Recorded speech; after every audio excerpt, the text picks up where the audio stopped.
আসসালামু আলাইকুম সম্মানিত দর্শক। দেখুন আমার টবে টমেটো ধরেছে। আসলে এই গাছটা এমনি এমনি উঠে গেছে টবে।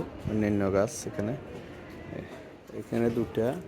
এখানে দুটো আছে ছোট ছোট, মানে আমরা লাফা গাছ বলি এটা। টমেটো গাছ, টমেটো যখন আমি ওইটা কয়েকবার ফেলে দিতে চেয়েছিলাম, এখন দেখছি টমেটো ধরেছে খুব সুন্দর করে।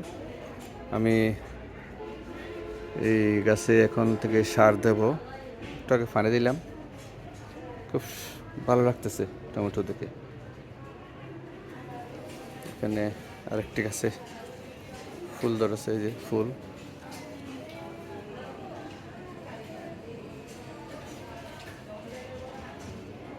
খুব সুন্দর, এটা একটা গাছ টপ। আর এই বেলি ফুল গাছটাতে ফুল ধরতেছে না এখনো।